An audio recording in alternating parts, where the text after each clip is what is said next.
The morning sun filtered through the tall windows of the Seattle family court building, casting long shadows across the marble floors. It was a Tuesday in late September 2019, and the autumn chill was beginning to settle into the Pacific Northwest. Inside Courtroom 7B, Judge Patricia Morrison arrived early, as she always did, preparing her mind for what would be one of the most difficult cases of her legal career. She had presided over countless custody battles, the emotional complexity, the conflicting testimonies, the heartbreaking reality that children were often caught in the crossfire of adult dysfunction. But this case felt different. This case involved a child so young that traditional testimony seemed almost cruel. Emma Hartford was 3 years and 4 months old. She had spent her short life caught between two parents whose relationship had deteriorated into a bitter, protracted legal battle. Her mother, Sarah, worked as a kindergarten teacher and had consistently advocated for Emma's emotional well-being. Her father, David, was a successful software engineer who believed he could maintain equal custody despite his demanding career and questionable parenting approach. The court had already spent 8 months attempting to determine the best living arrangement for this small child, and the case remained unresolved. At 9:47 a.m., the courtroom doors opened. Sarah entered first, holding Emma's small hand gently but with visible tension in her shoulders. The little girl wore a pale pink dress that her mother had carefully selected, something cheerful but modest, nothing that might distract from the serious proceedings. Emma's blonde curls bounced slightly with each step, and her brown eyes darted nervously around the imposing courtroom. She had never been in such a large, formal space before. The high ceiling seemed to stretch infinitely above her. The judge's bench loomed like a fortress. Everything about the room screamed authority and consequence, concepts entirely foreign to a child who barely understood the difference between days of the week. Sarah knelt down beside Emma, whispering reassurances. "Remember what Mommy told you. We're going to talk to the nice judge and Bailey is going to be here. Remember Bailey?" Emma nodded uncertainly, her thumb already drifting toward her mouth, a habit she developed over the past 6 months as stress and anxiety had become regular features of her life. Sarah gently redirected the thumb, knowing that Judge Morrison would be observing every gesture, every sign of emotional distress or comfort. David Hartford arrived separately, accompanied by his attorney. He wore an expensive suit and carried himself with the confidence of someone accustomed to winning. He barely glanced at his daughter, instead conferring with his lawyer in hushed tones near the back of the courtroom. Emma noticed her father's presence immediately. Her small body stiffened, and she pressed closer against her mother's leg. Sarah felt the shift, the sudden tension radiating from her child. This reaction, this instinctive fear or discomfort in the presence of her father, was exactly what had prompted the custody evaluation in the first place. Judge Patricia Morrison entered the courtroom at 10:15 a.m., and everyone rose. She was a woman in her early 60s with steel-gray hair, sharp eyes that had seen decades of human suffering and conflict, and a reputation for both compassion and unwavering commitment to protecting children's interests. She had reviewed Emma's file extensively, the psychological evaluations, the observations from preschool teachers, the conflicting accounts of home life provided by each parent. But a file couldn't capture the reality of a child's emotional state. Only observation could do that. As Judge Morrison settled into her seat, she studied Emma with practiced attention. The child was small for her age, delicate, almost fragile in appearance. Her breathing had become shallow and quick. Her small fingers gripped her mother's hand with surprising force. The judge had seen this response countless times before, the body's automatic reaction to perceived threat or danger. Even a 3-year-old understood, on some instinctive level, that this courtroom represented something significant, something that would affect her life. The preliminaries began. Attorneys presented opening statements. The court reporter positioned herself to document every word. A court-appointed child psychologist sat to the side, ready to observe and note Emma's reactions. But within minutes it became clear that traditional courtroom procedure was entirely inadequate for this situation. When Emma was asked simple questions, "Where do you like to play? Who reads you bedtime stories?" her answers came in barely audible whispers. She wouldn't make eye contact with either attorney. Her leg bounced nervously under the table. Her breathing remained rapid and shallow. Judge Morrison called for a brief recess. She made a decision that would alter the course of this case entirely. "I want to bring in Bailey," she announced to the courtroom. "Now." Within 10 minutes, Bailey arrived.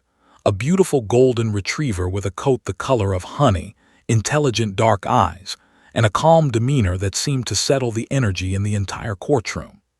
Bailey was a fully certified courthouse dog, trained specifically to work with traumatized children and anxious witnesses. She had been certified through the American Courthouse Dogs Association and had undergone extensive training in stress reduction and therapeutic support. Her handler, Marcus Webb, accompanied her. Marcus was a social worker in his early 40s who had dedicated his career to helping children communicate their experiences through animal-assisted therapy. The moment Bailey was brought forward, something shifted in the courtroom's atmosphere. The dog moved with serene confidence, her presence somehow making the imposing room feel less threatening. Emma's eyes followed Bailey's movement with intense focus. The child's legs stopped bouncing. Her breathing began to normalize almost immediately. Judge Morrison watched this transformation carefully. "Emma, sweetie," she said gently, "this is Bailey. Bailey is a special dog who helps people feel safe when they're scared or nervous. Would it be okay if Bailey sat near you for a little while?" Emma nodded, unable to tear her eyes from the golden retriever. As Bailey was positioned near Emma's chair, the child did something remarkable. Her small hand reached out, trembling slightly, and touched Bailey's soft fur. The moment her fingers made contact with the dog's coat, her shoulders relaxed visibly. Her thumb, which had been drifting toward her mouth again, dropped to her lap. Her entire body seemed to exhale a tension that had been present since she entered the courtroom. Judge Morrison leaned back in her chair, her experienced eyes narrowing as she observed the child's reaction. In all her years on the bench, in all her custody cases involving young children, she had rarely witnessed such a profound and instantaneous change. Emma's fear hadn't disappeared entirely. That would take far more than the presence of a dog, but something fundamental had shifted. The child seemed to have found an anchor, a source of emotional stability that the courtroom, her parents, and even her own coping mechanisms had failed to provide. "Let's proceed," Judge Morrison said quietly, nodding to Marcus. "But we do this on Emma's terms with Bailey present." As the proceedings resumed, Judge Morrison couldn't shake the feeling that this child was trying to tell her something.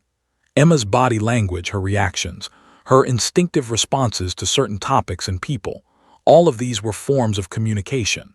The question was, would the judge be perceptive enough to understand what Emma was actually saying? Because one thing had become crystal clear in that moment when Bailey arrived. This child had a story to tell, and she desperately needed someone to listen. The judge had just been given the tool that might finally allow that story to emerge from the silence where it had been trapped. The first attorney to present his argument was Richard Thornton, representing David Hartford. Thornton was a formidable legal opponent, a man in his mid-50s, with the polished demeanor of someone who had built his career on winning custody battles for fathers seeking equal or primary parental rights. He wore a perfectly tailored navy suit, his silver hair meticulously styled, his voice carrying the authoritative tone of someone accustomed to being listened to and obeyed.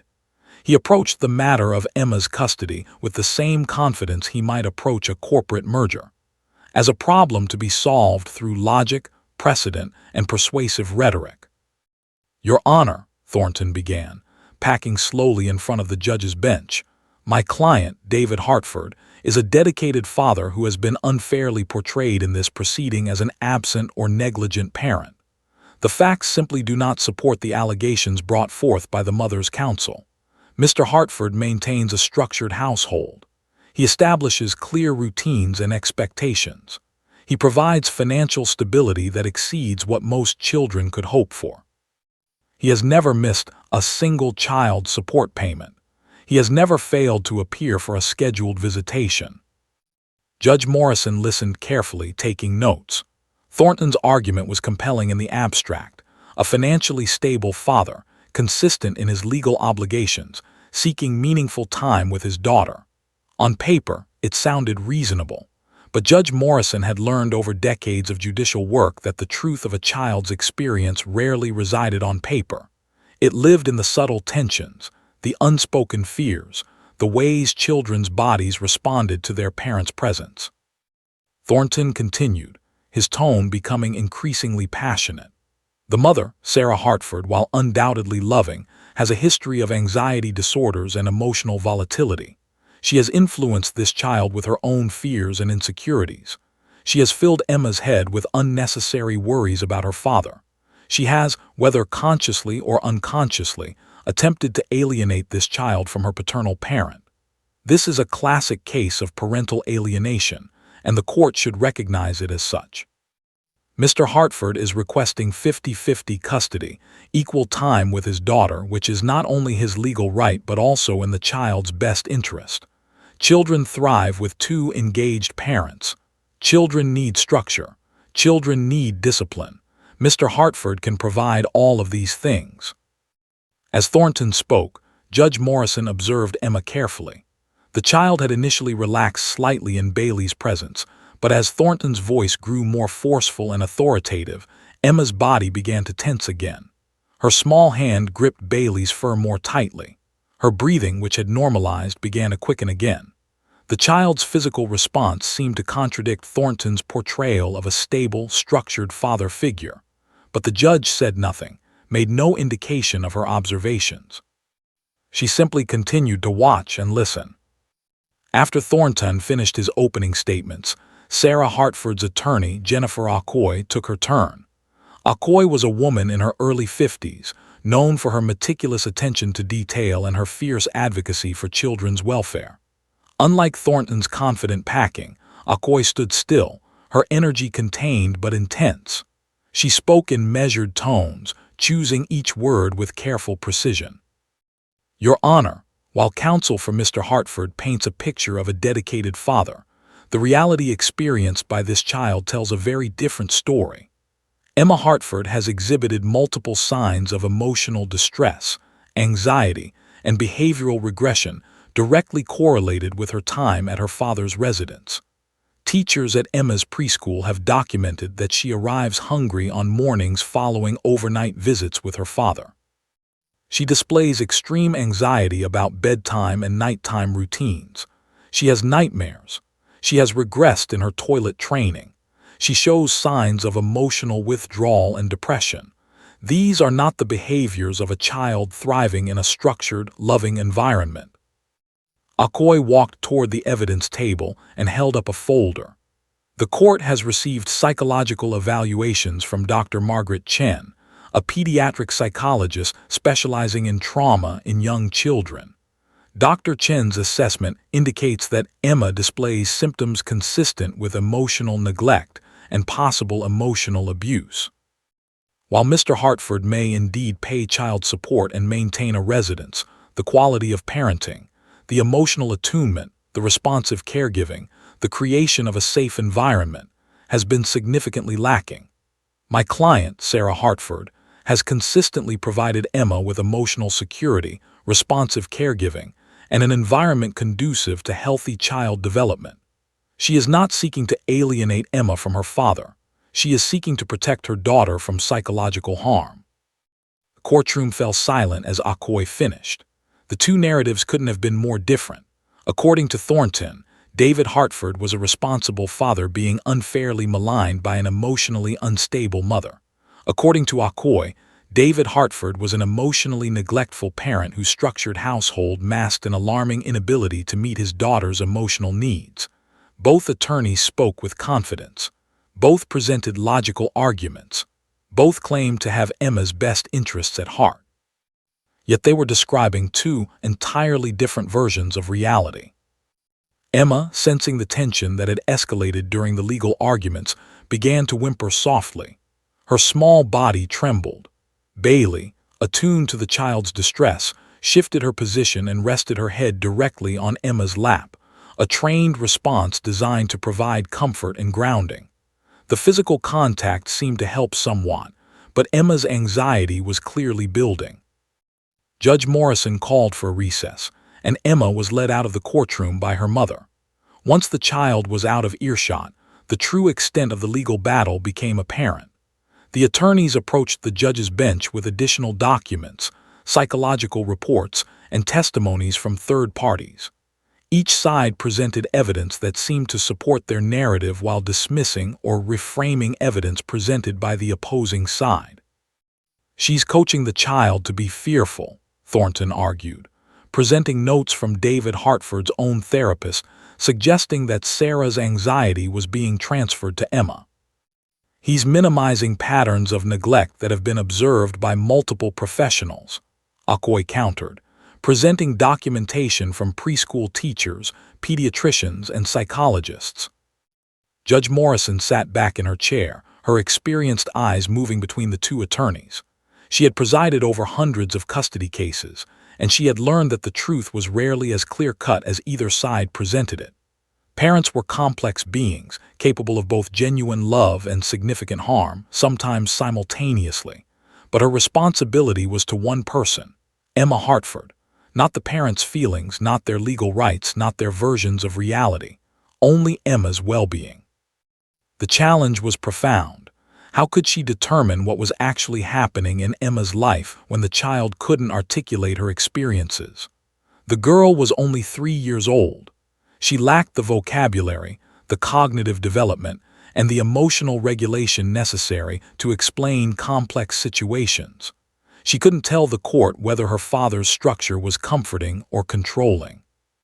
She couldn't explain whether her anxiety stemmed from her mother's influence or from her own experiences with her father.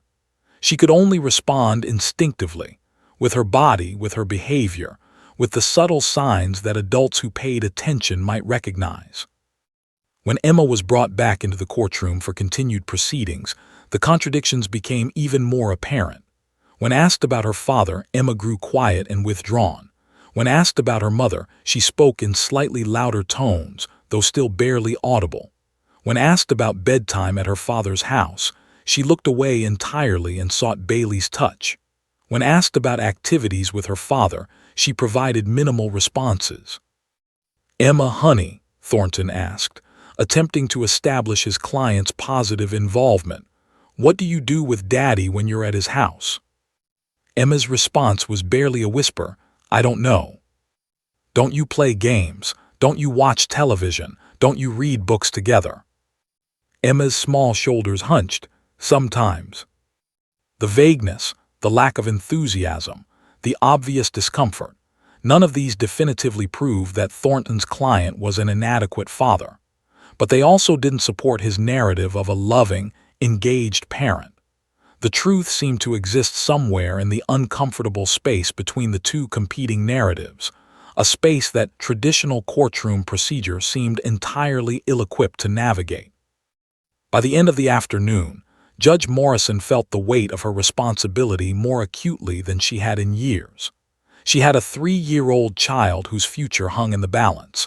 Two parents with fundamentally different approaches to parenting and fundamentally different versions of what was actually happening in Emma's life, and limited tools for determining the truth.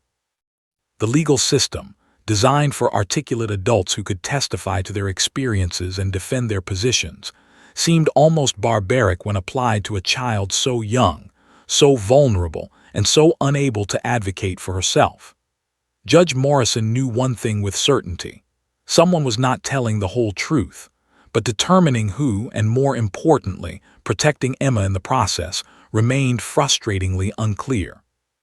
The afternoon recess came at 3:15 p.m., and Judge Morrison declared a 2-hour break.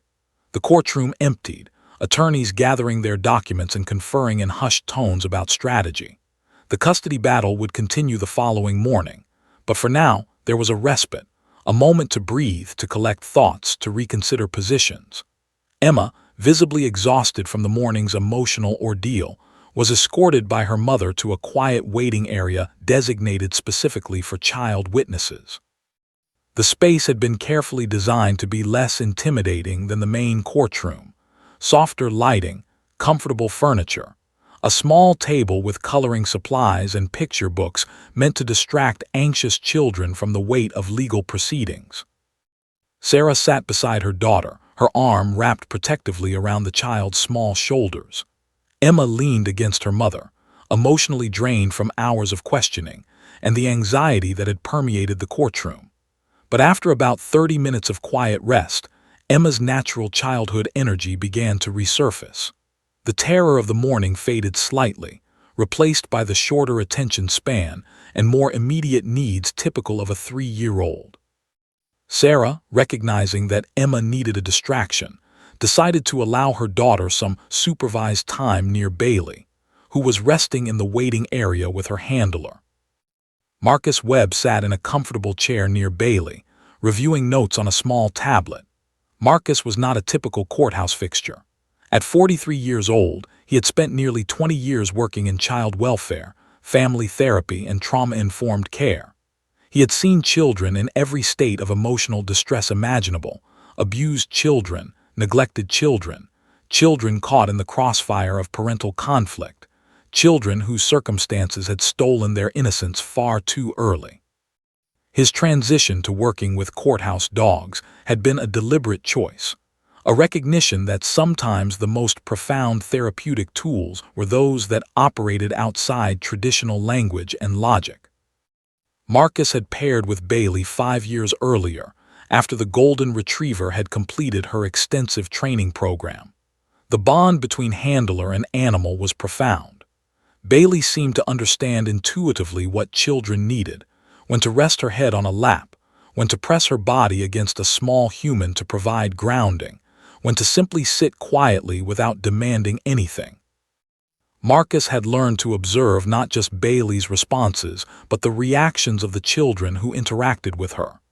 Every gesture, every shift in body position, every change in breathing patterns, these were all forms of communication that Marcus had trained himself to recognize and interpret.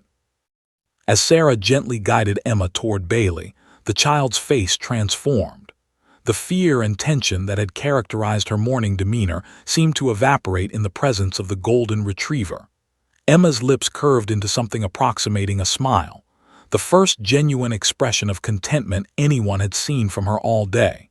She approached Bailey slowly, reverently, almost as if approaching something sacred and precious. "Hi, Bailey," Emma whispered, her voice barely audible but filled with emotion. She settled herself on the floor beside the dog, her small body fitting perfectly against Bailey's larger frame.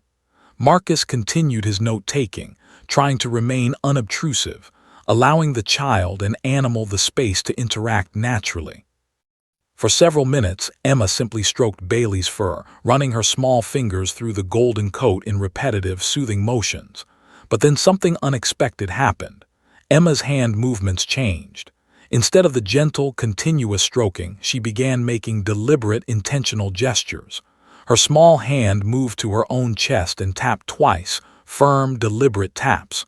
1, 2. Then her arm extended outward, her tiny index finger pointing directly at the empty chair where her mother had been sitting moments before. Marcus felt his attention sharpen immediately. This wasn't random fidgeting. This was purposeful communication. Emma repeated the sequence. Tap, tap, point. She looked directly at Bailey as if the dog could somehow understand, as if Bailey were the intended audience for whatever message she was attempting to convey. Her eyes held an intensity that seemed far beyond her 3 years. Tap, tap, point. "What are you trying to tell Bailey, Emma?" Sarah asked gently, having returned from a brief conversation with her attorney.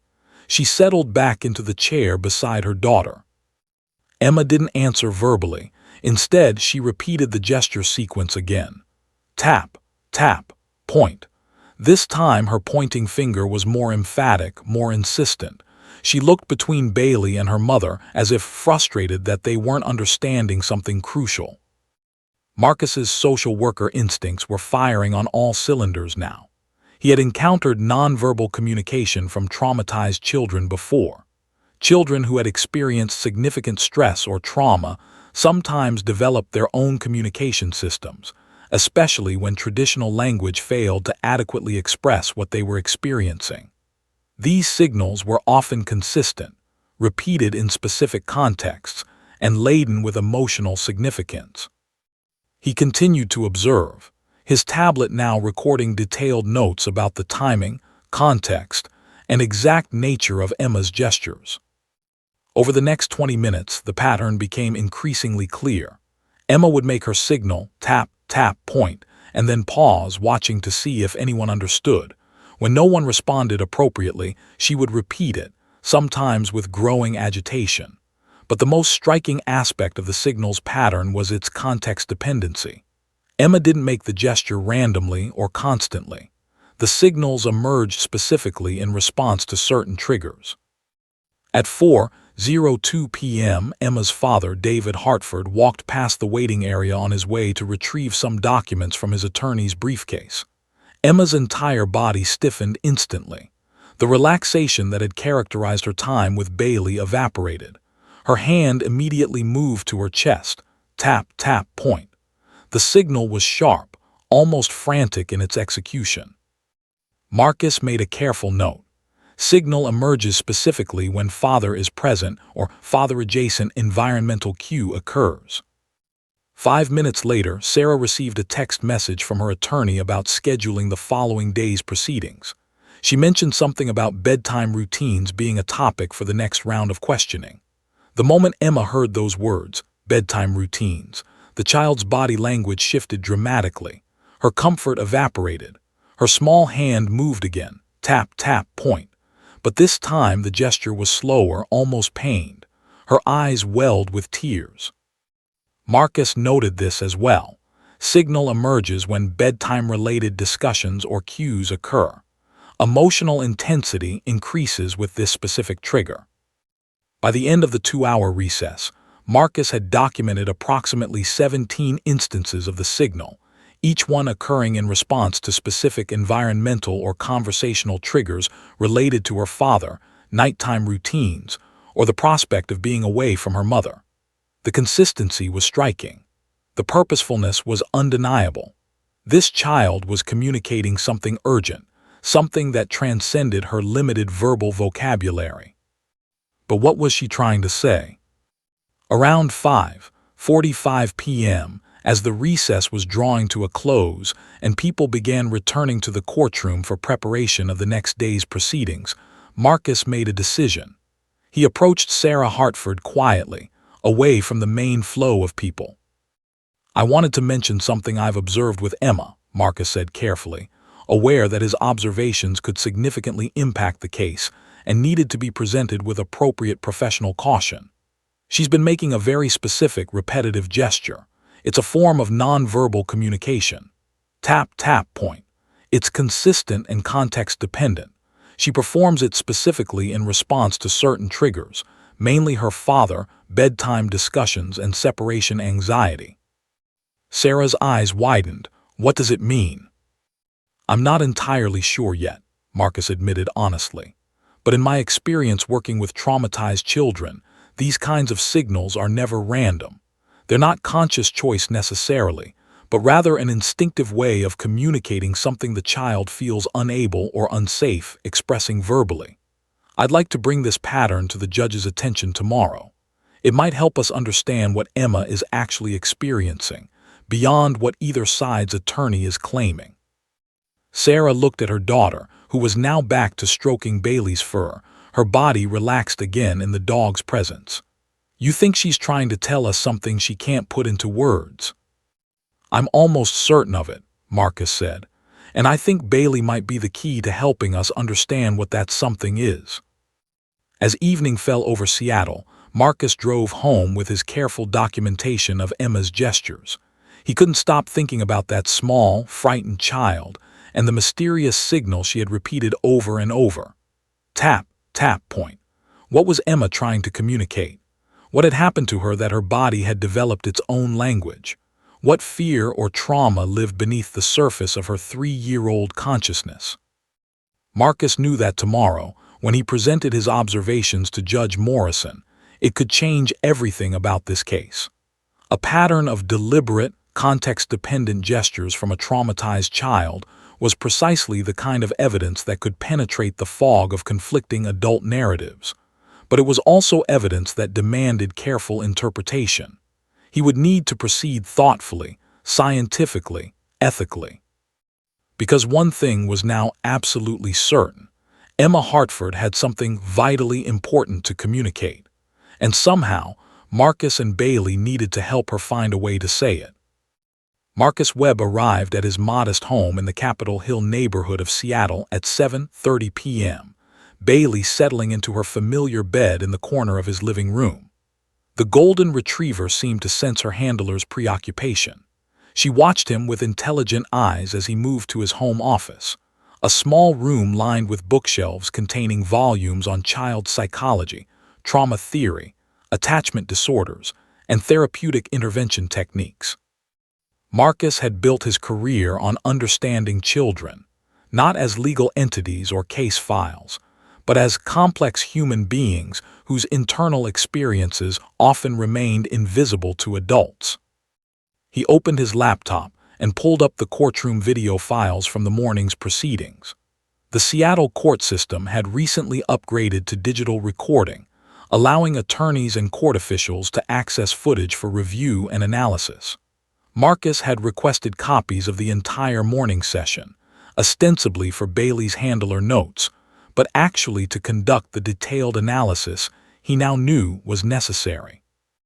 Marcus began reviewing the footage at 1.5x speed initially, watching Emma's overall demeanor during the courtroom proceedings.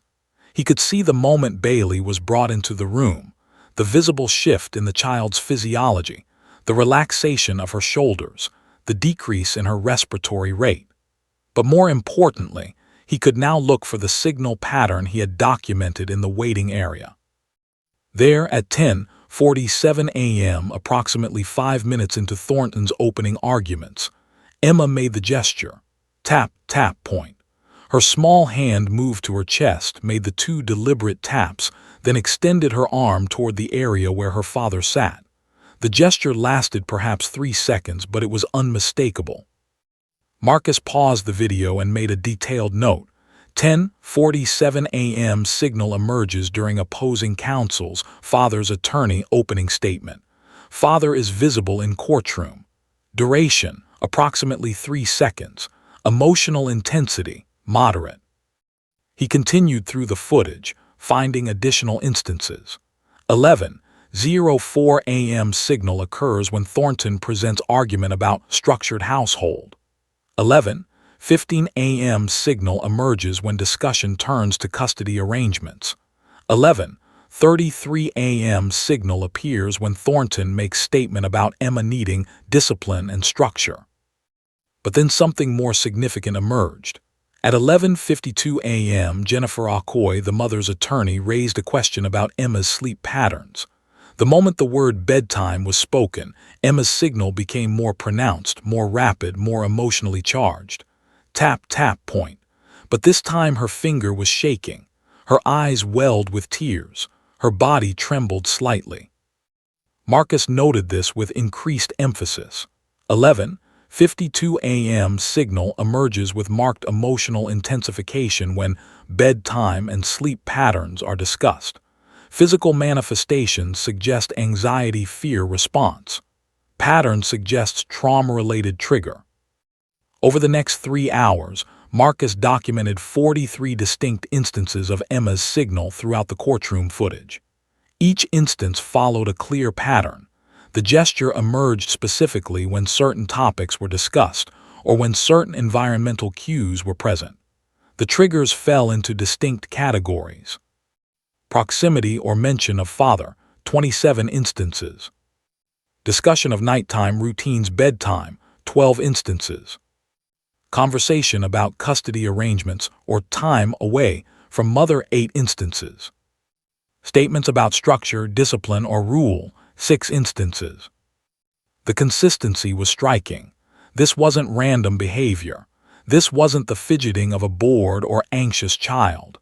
This was deliberate, purposeful, context-dependent communication.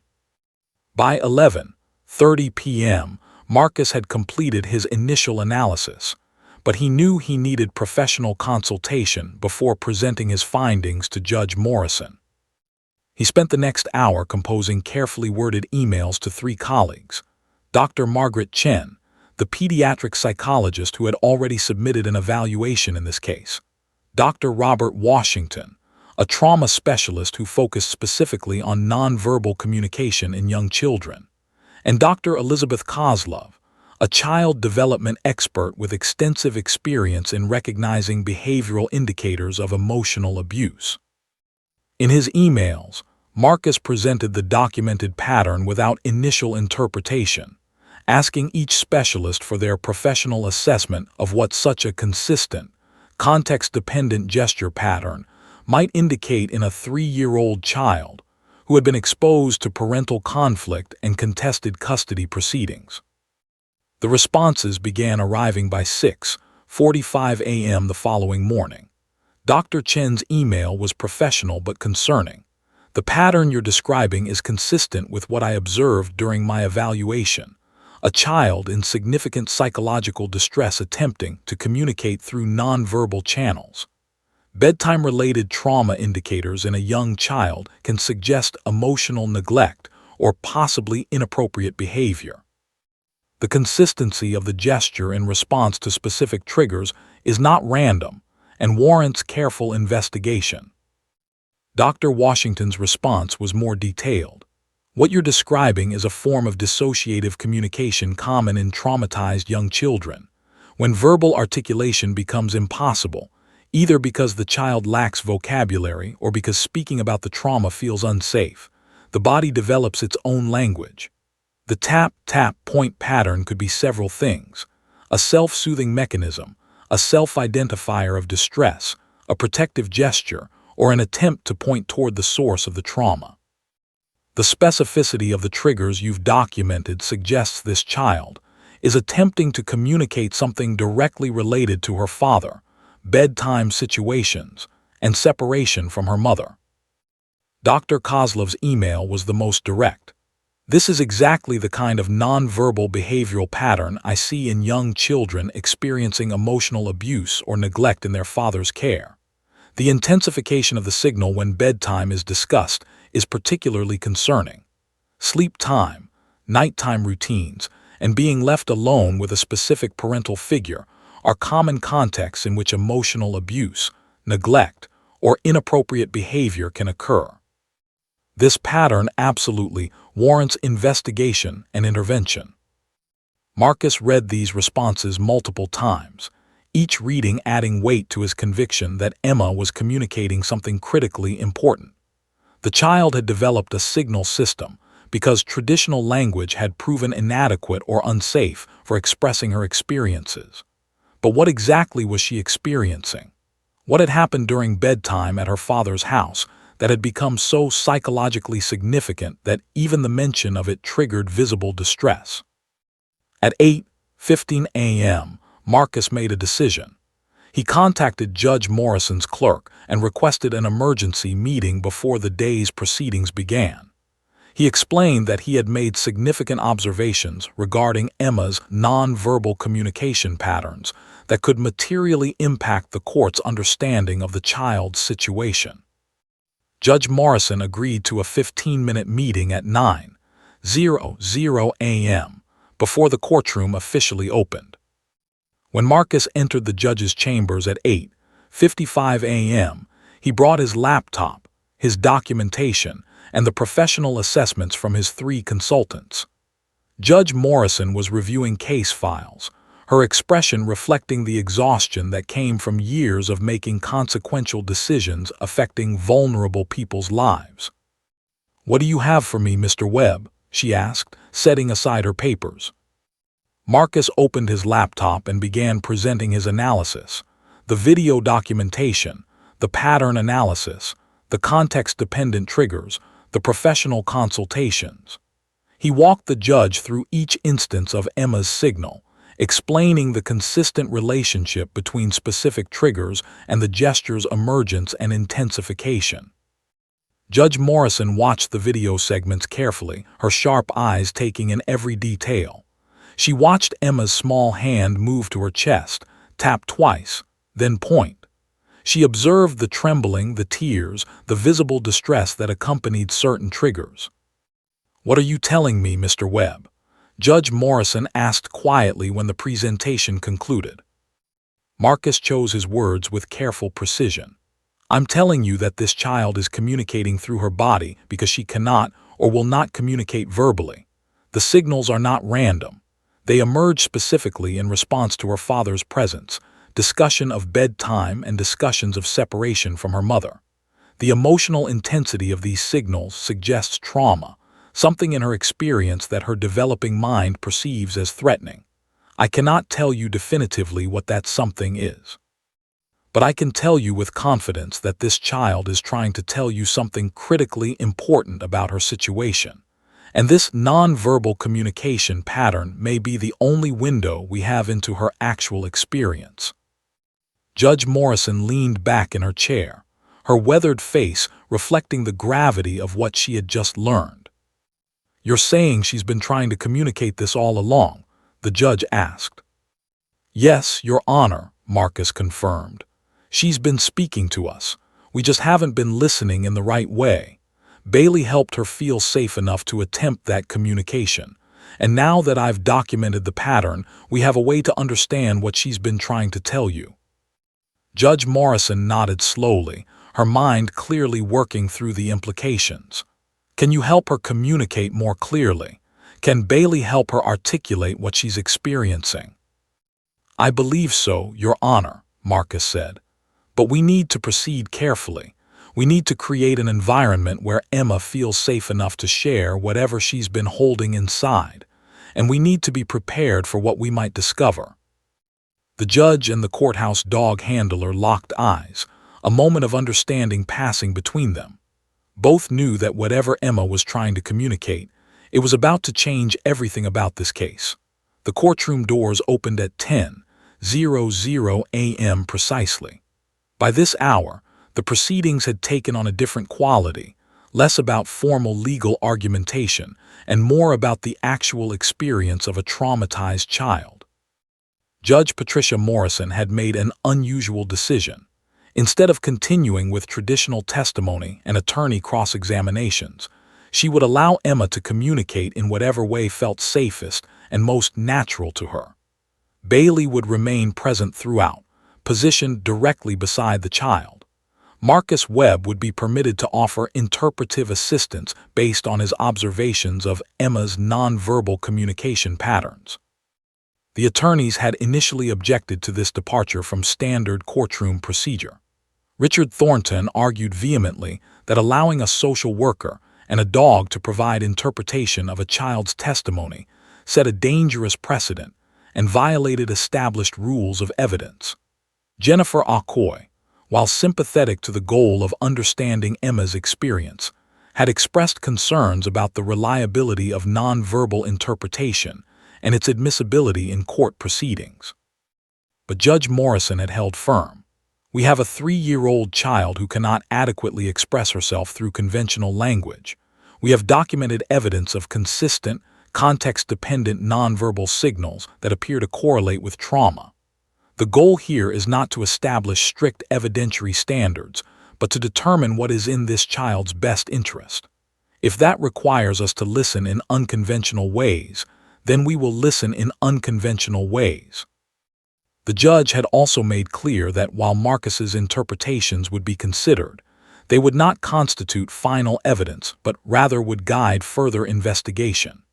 Any allegations that emerged through this process would need to be corroborated by professional evaluation and potentially official investigation before resulting in legal consequences for David Hartford.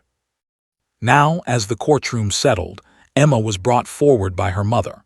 The child wore the same pink dress from the previous day, but her emotional state was noticeably different. She seemed less fearful, more aware of Bailey's presence and what Bailey might represent. A source of safety, a bridge between her internal experience and the external world that demanded she communicate her truth.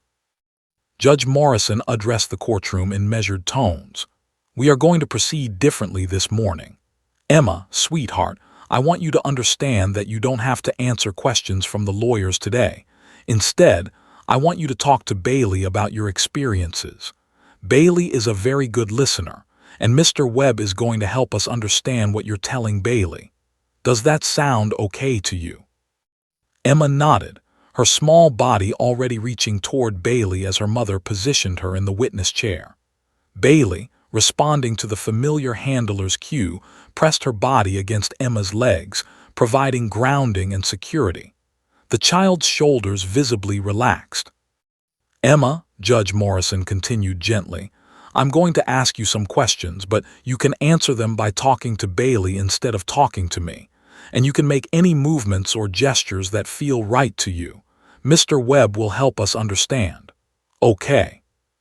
"Okay," Emma whispered, her eyes focused on the golden retriever beside her.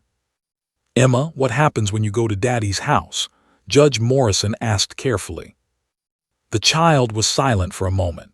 Then she began stroking Bailey's fur, her small fingers moving through the dog's golden coat with the same repetitive, soothing motion she had used in the courthouse waiting area.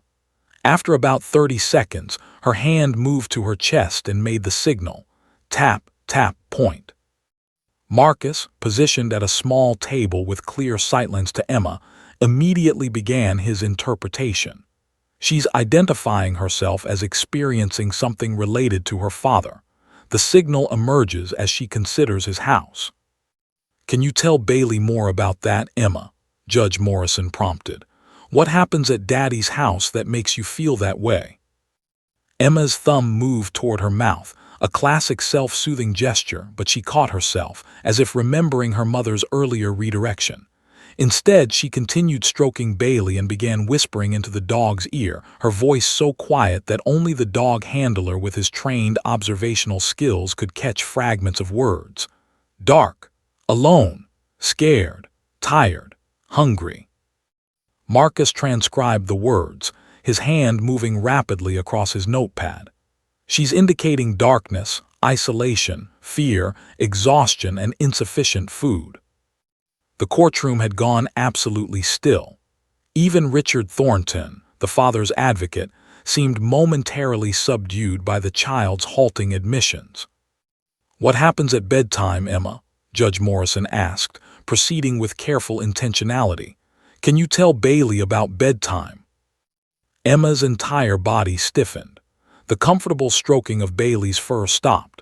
Her hand moved immediately to her chest, and the tap, tap, point gesture emerged, but this time with visible trembling and increased emotional intensity. Tears began to stream down the child's small face. "No," she whispered. "No, no, no." Bailey responded immediately to the child's distress, shifting her body to provide more direct physical contact, resting her head on Emma's lap in a calculated gesture of comfort and stability. "It's okay, sweetheart," Judge Morrison said softly. "You're safe here.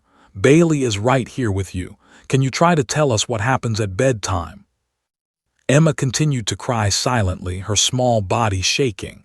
She began whispering again into Bailey's ear, the words barely audible even to Marcus, who leaned forward with intense concentration. He caught fragments. "No nightlight, locked door, doesn't come, cold, cries, nobody helps." Marcus's face had gone pale as he transcribed these words. He looked up at Judge Morrison, and the judge's expression hardened as she began to understand the implications of what this child was communicating. "Emma," Marcus said gently, his voice carrying professional concern, "can you tell us more about being alone at bedtime? Does Daddy leave you alone?" Emma nodded, still unable to look away from Bailey. The dog had become her anchor, the only entity in the courtroom that felt entirely safe and non-threatening. "Does it scare you when Daddy leaves?" Marcus continued. Another nod, more vigorous this time. "Does Daddy come back?"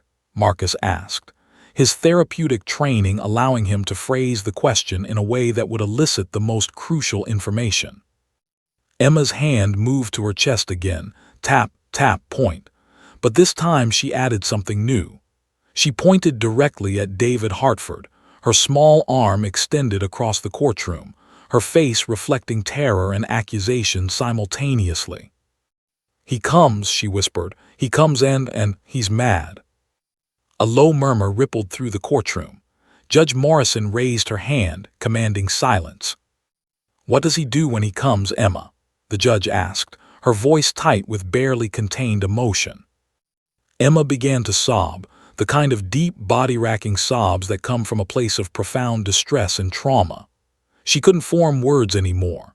Instead, she made the gesture repeatedly, tap, tap, point, faster and faster, her breathing becoming rapid and panicked.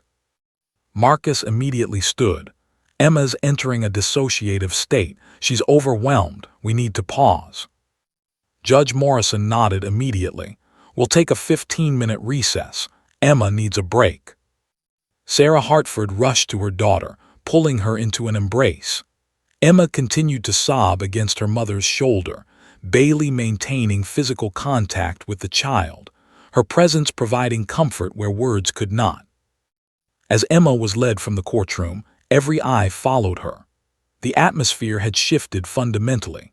Whatever the attorneys had been arguing about, structure versus emotional attunement, financial responsibility versus child safety, had been eclipsed by the raw reality of a traumatized child attempting to communicate about her experiences with her father. In the hallway outside the courtroom, Sarah held Emma while Marcus and Bailey provided additional support. Emma's sobs gradually subsided, replaced by exhausted whimpering. Her mother rocked her gently, whispering reassurances. "You are so brave, baby," Sarah whispered. So brave, Mommy believes you. Everyone believes you now." Inside the courtroom, Judge Morrison sat alone in her chambers, Emma's words echoing in her mind. "He comes and he's mad." The specific details remained unclear. Emma was too traumatized to articulate exactly what happened, but the pattern was undeniable. Something was happening at bedtime in David Hartford's home, something that had caused this child such profound distress that her body had developed its own language to communicate about it. Richard Thornton sat at the defense table, his confident demeanor completely shattered. He stared at his client, David Hartford, whose face had gone a shade of gray-white that suggested either complete denial or the beginning of reckoning with the consequences of his actions. Jennifer Okoye sat quietly, her expression reflecting validation mixed with the profound sadness that comes from seeing a child's trauma confirmed in such a visceral way. When the recess ended and court reconvened, Judge Morrison made an announcement that would alter the entire trajectory of this case. Based on the child's disclosures, this court is immediately issuing an emergency protective order. David Hartford's custody of Emma Hartford is suspended effective immediately, pending a formal investigation by Child Protective Services. This child will remain in her mother's sole care. We will reconvene in this courtroom next week, at which time Child Protective Services will present their investigative findings. Mr. Hartford, you are to have no unsupervised contact with this child. As David Hartford's face crumpled and his attorney began frantically consulting with him, the judge's eyes found Bailey. The golden retriever, understanding somehow that her work in this moment was complete, rested her head on Emma's lap once more. A small child's secret signal had unlocked the truth, and everything was about to change. The emergency protective order issued by Judge Morrison triggered a cascade of official responses. Within 2 hours of the court's decision, Child Protective Services received a formal referral from the judge's office, accompanied by detailed notes regarding Emma's nonverbal disclosures and Marcus Webb's professional observations. The case was immediately assigned to Detective Sarah Klein, a veteran investigator with 17 years of experience in child abuse and neglect cases. Klein had learned long ago that children rarely lied about trauma. They often struggled to articulate it, minimized it, or even defended their abusers. But they didn't fabricate experiences of harm from whole cloth. Klein's first action was to schedule interviews with Emma's preschool teachers at the Maple Grove Early Learning Center, where the child had been enrolled for the past 18 months. She arrived at the facility on Thursday morning with her investigation partner, Officer James Patterson, a social worker who specialized in trauma-informed interviewing of young children. The preschool director, Mrs. Patricia Hennings, met them in her office. She was a woman in her late 50s who had worked with children for over 30 years and had developed an almost maternal protectiveness toward the students in her care. Her expression immediately grew serious when Klein explained the nature of the investigation. "I need to ask you about Emma Hartford's behavior and any observations you've made regarding her home situations," Klein began, notebook ready. Mrs. Henning's face reflected both concern and validation.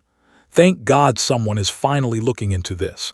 I've been documenting my concerns for months." She pulled out a file containing detailed behavioral notes dating back to February. Klein and Patterson reviewed page after page of observations. Emma arrived hungry this morning after her father's overnight custody, ate entire breakfast plus additional snack. Emma is displaying acute anxiety about transition to father's care on Friday afternoons, becomes clingy with mother, expresses fear verbally. Emma had accident in pants this afternoon, acknowledged she was scared to ask for bathroom break because she's not allowed to interrupt daddy's time. Emma described nighttime at father's house as dark and scary, refuses to discuss further. But the most significant documentation came from the previous spring, when Emma had begun attending the preschool. Mrs. Hennings had recorded a particular incident. Emma arrived Monday morning visibly exhausted, appearing not to have slept. When asked about her weekend, she became extremely emotional and stated, "Daddy locked the door. I cried and nobody came." Teacher attempted to comfort her, but Emma became inconsolable and remained withdrawn for remainder of day. "Did you report these observations to Child Protective Services at that time?" Klein asked, her investigator's mind already nodding the timeline. "I filed a report," Mrs. Hennings confirmed. But the investigator concluded that Emma's statements were vague and could be interpreted multiple ways. They noted that some emotional sensitivity to custody transitions was normal. They recommended continued monitoring rather than intervention. Klein made a note to follow up on that previous CPS report.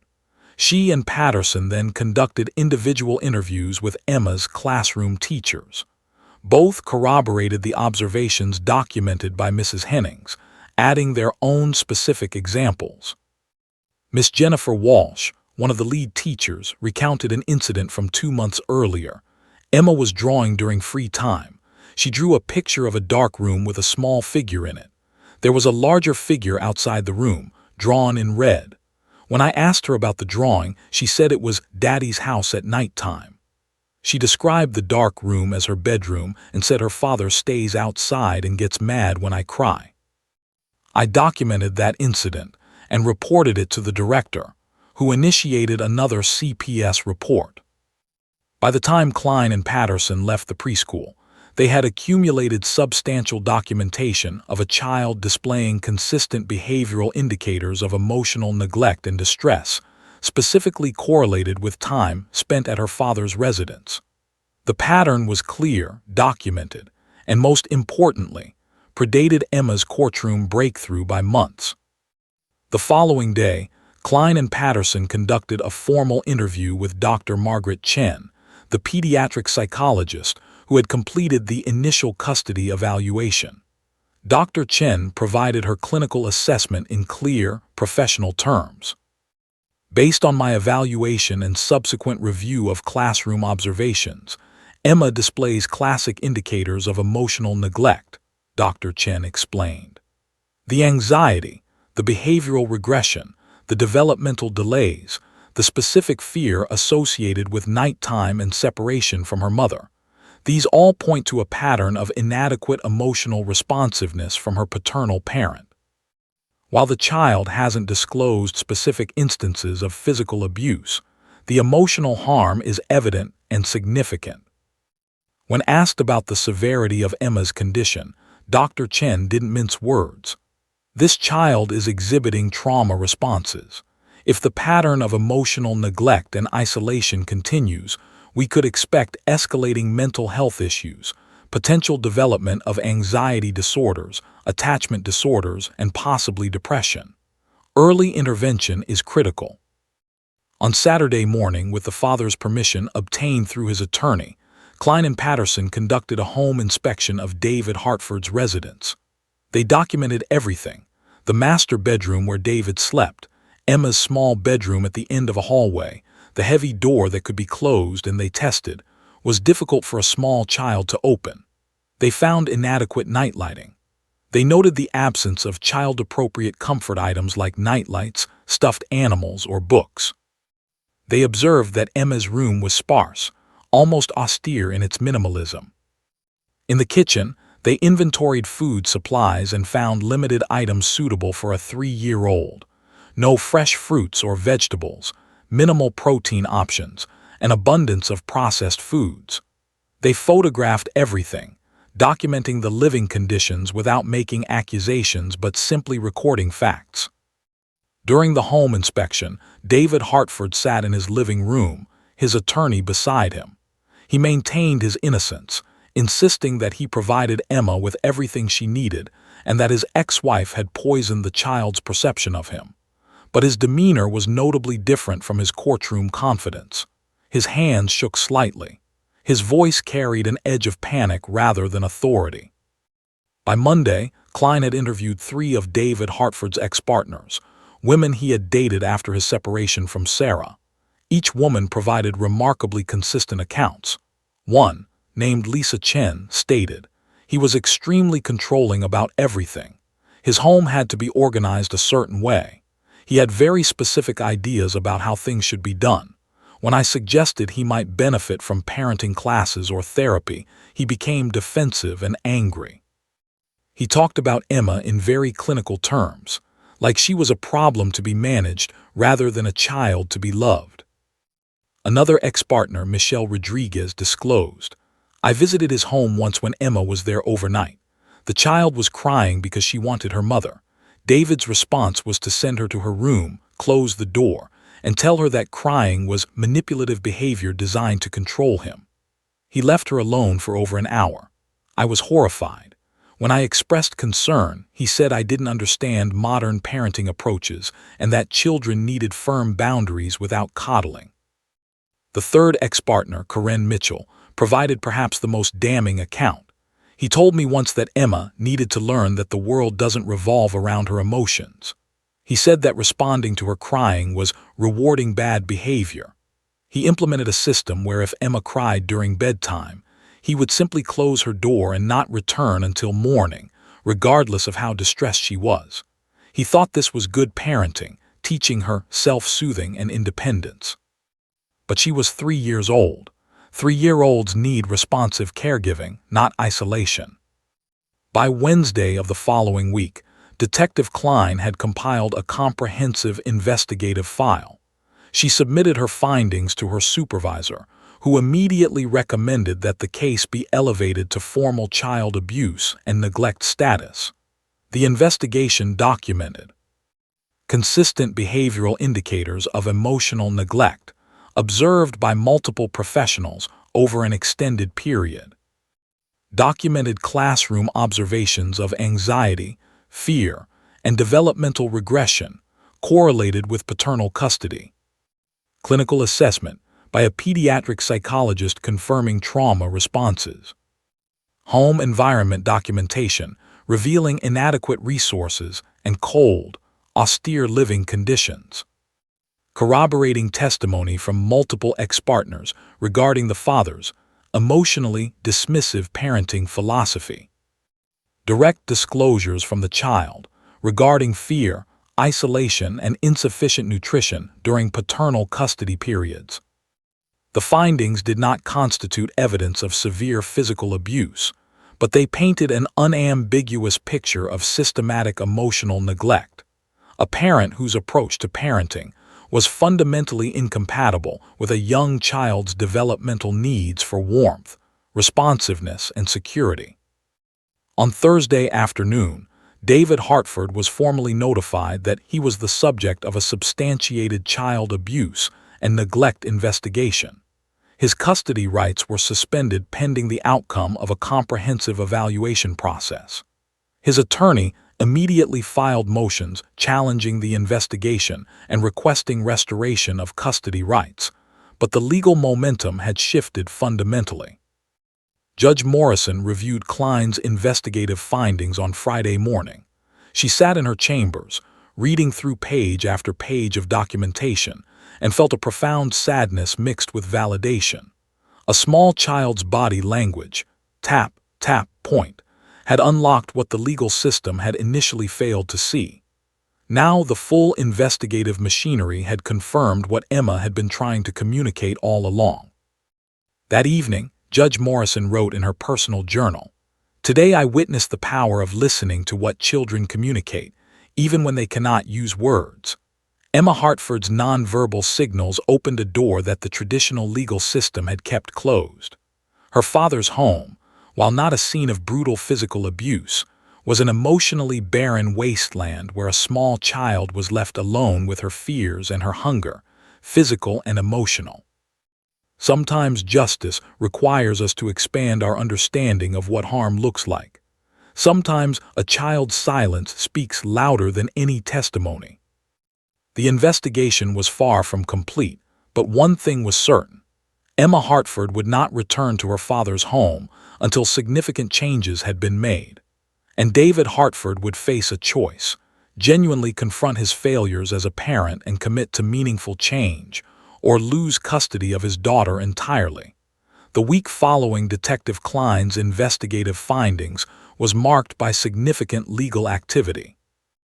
David Hartford's attorney filed multiple motions challenging the child abuse and neglect substantiation, arguing that the investigation was biased, that Emma's disclosures were unreliable due to her age and suggestibility, and that the father's parenting philosophy, while unconventional, did not constitute abuse. But Judge Morrison, now armed with comprehensive documentation from multiple professional sources, was unmoved by these arguments.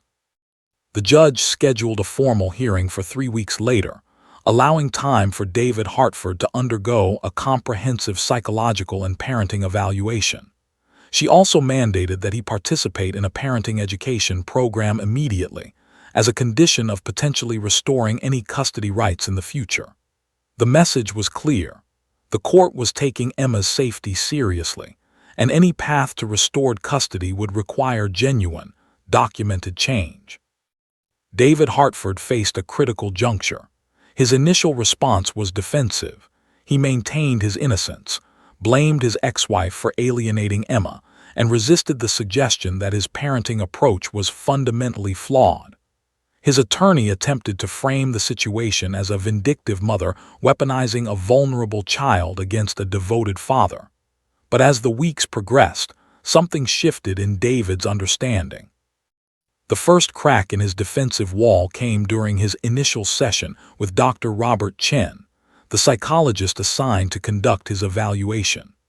Dr. Chen was not a therapeutic ally, but rather an objective assessor tasked with determining whether David Hartford was capable of meaningful change and whether his parenting practices posed ongoing risk to his daughter. "Tell me about your approach to parenting Emma," Dr. Chen asked during their second session. David began with his standard narrative: structure, boundaries, consistency, discipline. But as he spoke, Dr. Chen gently began asking specific questions. "When Emma cries, what do you do? How do you interpret her emotional responses? What is your understanding of a 3-year-old's developmental needs? How do you respond when she expresses fear or distress?" As David answered, his own words began to reveal the limitations of his understanding. He described leaving Emma alone when she cried as teaching her self-soothing. He characterized her requests for comfort as manipulation. He spoke about her emotional needs in clinical terms rather than with empathy or understanding. He had never read parenting books beyond one rigid behavioral manual from the 1980s. He had never consulted with a pediatrician about age-appropriate parenting. He had never questioned whether his approach might be causing harm. By the end of the session, Dr. Chen noted in his clinical assessment, Mr. Hartford displays significant deficits in emotional attunement and empathic capacity regarding his daughter. He appears to lack understanding of basic child development and the specific emotional needs of young children. While he does not appear to have intentional malicious intent, his parenting approach has resulted in measurable psychological harm to his child. Significant therapeutic intervention would be required before he could be considered a safe primary or even substantially involved caregiver. The mandatory parenting education program, which David was ordered to attend, proved to be transformative, though not in the way he had anticipated. The program, based on attachment theory and trauma-informed approaches, challenged every assumption David held about parenting. He learned about the neuroscience of child development. He learned how repeated experiences of isolation and unresponded to distress literally change the structure of a child's brain.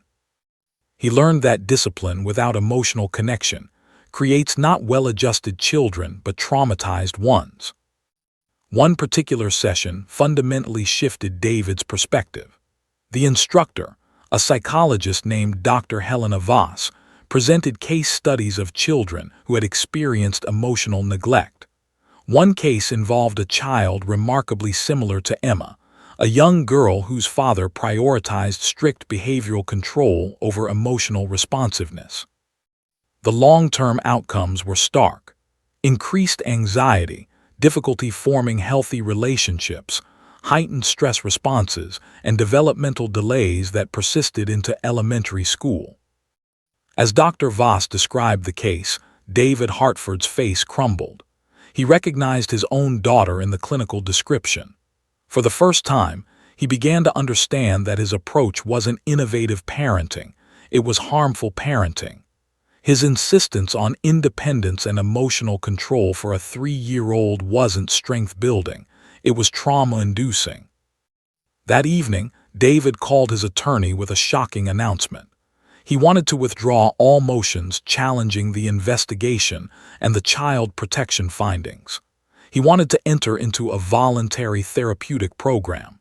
He wanted to take genuine responsibility for his failures as a parent. His attorney was astounded.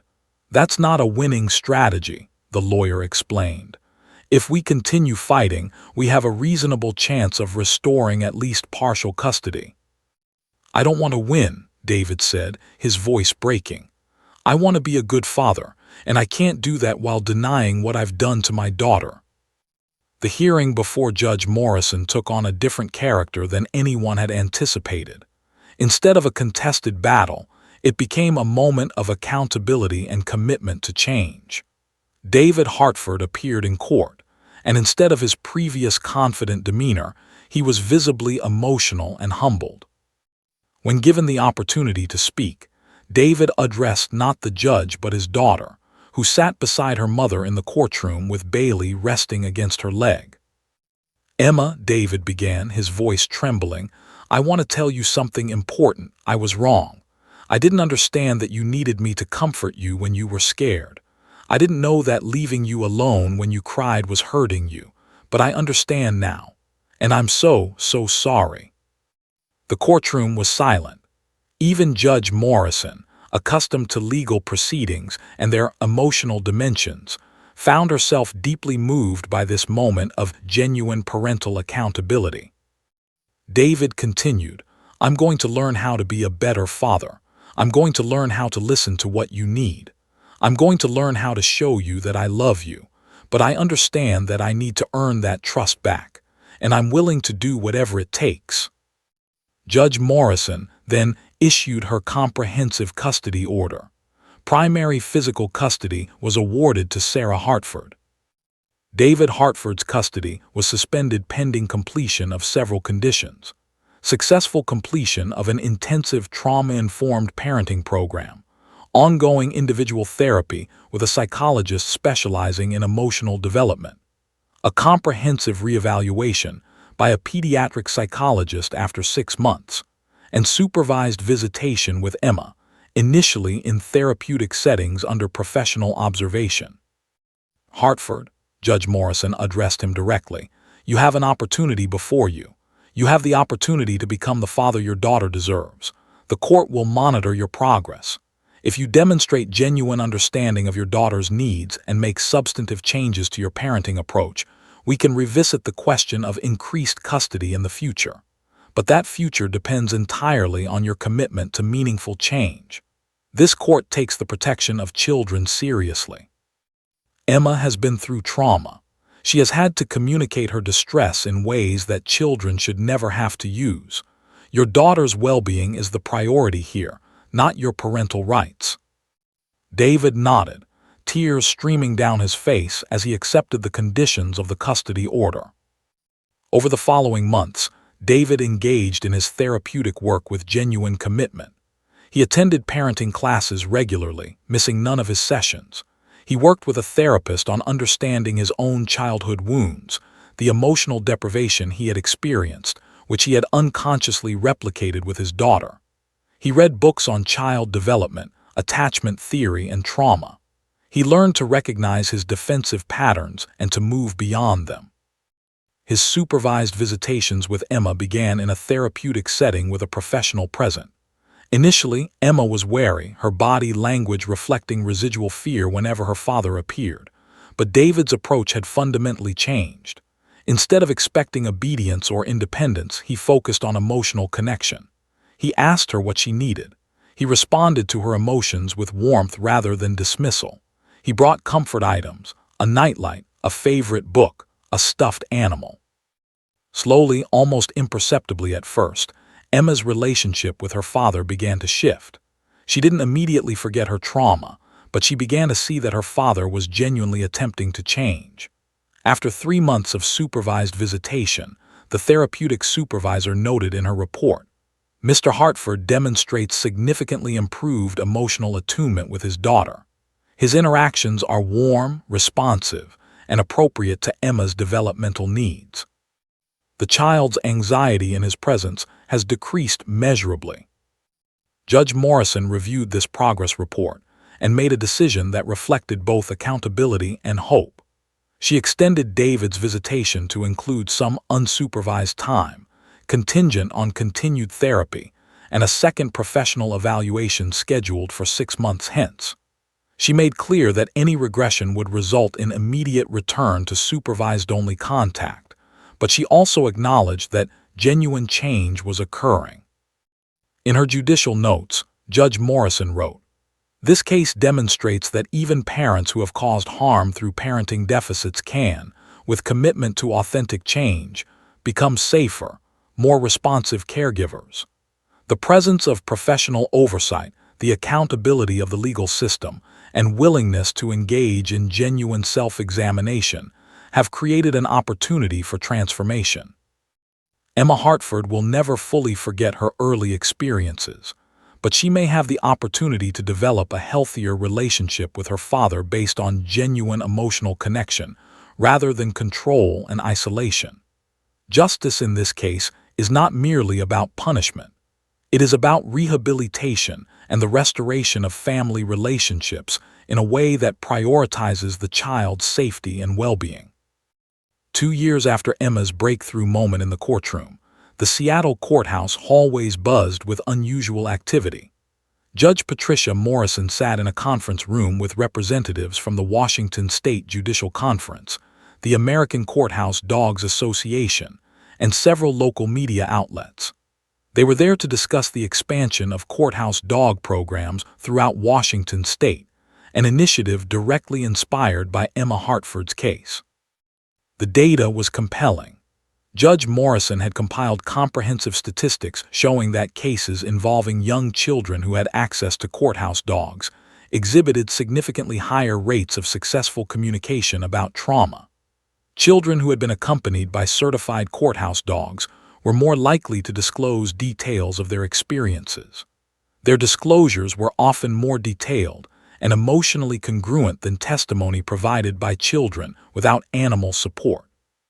Follow-up evaluations indicated that children who worked with courthouse dogs showed lower rates of post-traumatic stress development and better psychological outcomes overall. What began with one child, one dog, and one observant handler has revealed something profound, Judge Morrison explained to the assembled group. When we create safe spaces for children to communicate about their experiences, spaces that include non-traditional support systems like trained animals, we fundamentally improve our ability to protect vulnerable young people. Emma Hartford's case should not be unique. Every child deserves this kind of support. By the end of the conference, Washington State had committed to funding courthouse dog programs in 15 additional counties.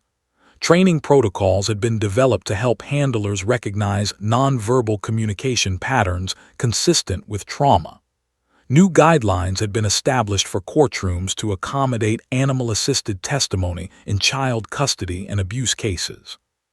But perhaps the most significant impact was philosophical.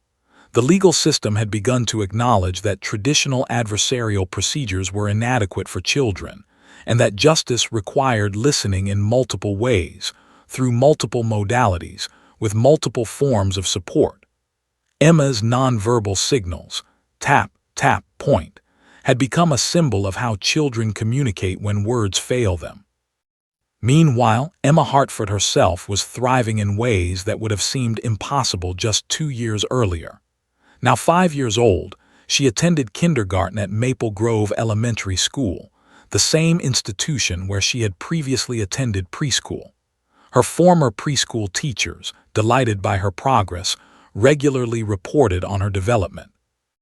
The anxious, withdrawn child had been replaced by a confident, curious kindergartner who made friends easily, participated enthusiastically in class activities, and displayed age-appropriate emotional development. Emma's relationship with her mother remained deeply bonded, but it had evolved from the protective anxiety that had characterized their earlier interactions. Sarah Hartford had also engaged in therapy, processing her own trauma related to the custody battle and learning to balance protectiveness with allowing Emma the space to develop healthy independence.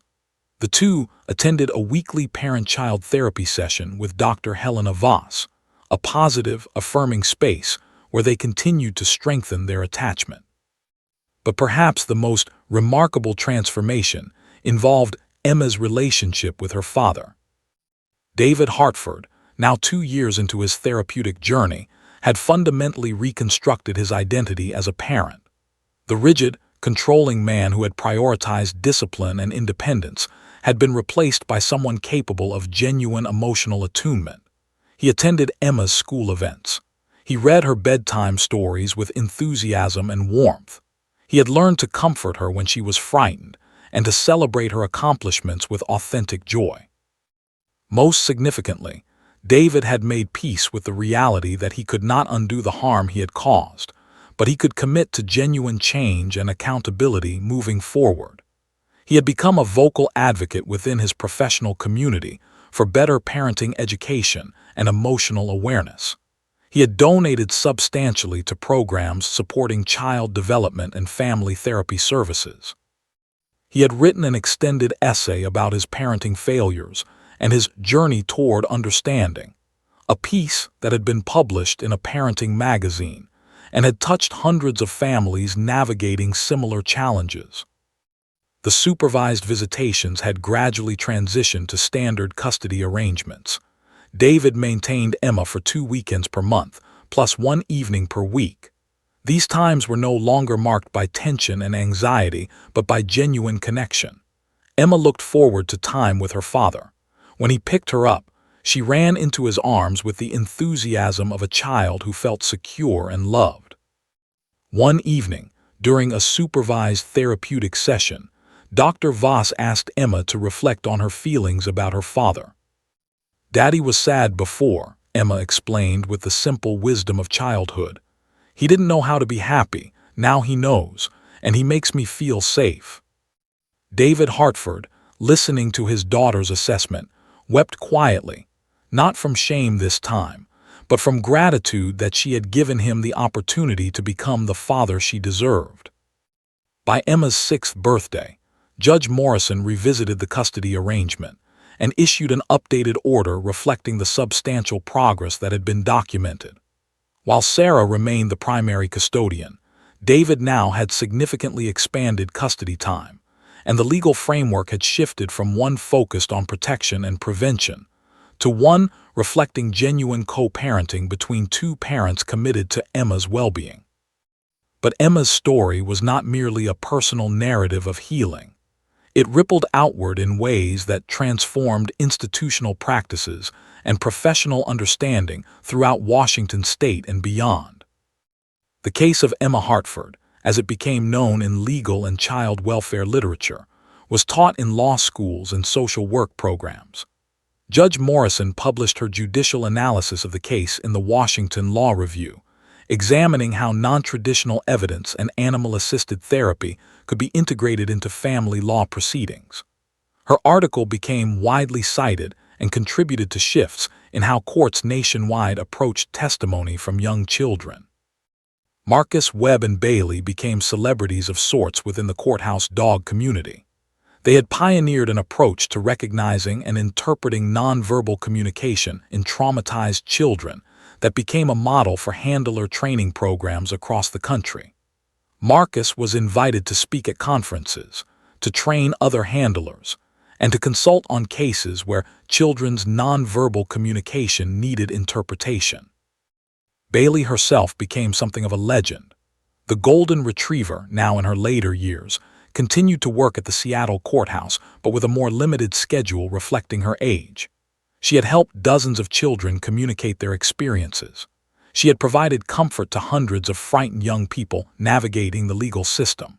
She had, quite literally, changed the lives of vulnerable children by providing the safe, non-judgmental presence that allowed them to find their voices. When Bailey finally retired from courthouse work at age 12, a ceremony was held at the Seattle courthouse. Judge Morrison gave remarks praising the dog's extraordinary contributions. Dozens of families whose children had worked with Bailey attended, many bringing letters expressing gratitude for how the dog's presence had facilitated healing and justice. Emma Hartford, now 8 years old, attended the ceremony. She had grown into a confident, articulate child who showed no visible signs of the trauma she had experienced, but she remembered Bailey. She approached the retired dog carefully, as she had done countless times over the years, and gently stroked her graying fur. "Thank you for helping me talk," Emma whispered to the dog, though Bailey could no longer hear well. "Thank you for making it safe." That same year, the Seattle courthouse formally named one of its family law courtrooms the Bailey Room, a space specifically dedicated to child-friendly proceedings incorporating animal-assisted support. The plaque on the door read, "This courtroom is dedicated to Bailey, a courthouse dog whose presence helped a child find her voice when words alone were not enough. May all children find the safety and support they need to tell their truth." 5 years after Emma's initial breakthrough, as she entered 3rd grade, Judge Morrison sat in her office reflecting on the case that had changed not only Emma Hartford's life, but had also transformed how the legal system approached protecting vulnerable children. She pulled up the courtroom video from that momentous day, Emma making her signal, tap, tap, point, Bailey providing grounding, Marcus providing interpretation, and a small child's nonverbal communication unlocking the truth that words had been unable to convey. Judge Morrison had received hundreds of letters over the years from families, attorneys, psychologists, and child welfare professionals expressing how Emma's case had impacted their own understanding of child protection and family law. One letter, from a pediatrician in Portland, had particularly moved her. "Your willingness to listen to a child in unconventional ways has given me permission to advocate more forcefully for my young patients who cannot articulate their experiences verbally. You've shown that justice requires flexibility, compassion, and sometimes a dog. Emma Hartford had grown into a resilient, emotionally healthy child. Her relationship with both parents was secure and loving. She had begun showing signs of leadership and empathy among her peers, qualities forged in the crucible of her early trauma but transformed through love, professional support, and a remarkable dog who had helped her find her voice. David Hartford continued his work as a successful engineer, but had also become deeply involved in parent education advocacy. He regularly spoke to fathers about the importance of emotional attunement with their children. His story, from a parent who had caused harm through emotional neglect to one committed to genuine change and accountability, had inspired many other parents to reconsider their approaches to parenting. Sarah Hartford remained Emma's primary guardian, and she had become an advocate for children's rights in custody disputes, working with legal organizations to improve protections for young children in family law proceedings. And Bailey, in her retirement, lived peacefully with Marcus Webb, still occasionally visiting the courthouse to rest and receive the affection of the many people whose lives she had touched. Judge Morrison's final written reflection on the case, included in her judicial papers, read, "Justice is not merely the application of rules to facts. True justice requires seeing the whole person, especially when that person is a child who cannot speak their truth in traditional ways. Emma Hartford taught me that. A tap, and a point, three simple gestures that opened a door to truth that the legal system had failed to see." This child, with the help of a remarkable dog, showed us that sometimes we must listen with more than our ears. We must listen with our hearts, our intuition, and our willingness to believe that children are communicating, even when they cannot use words. Emma's case is not merely about one child's trauma and healing. It is about a fundamental shift in how we protect vulnerable people. It is about the courage of a small child who refused to remain silent.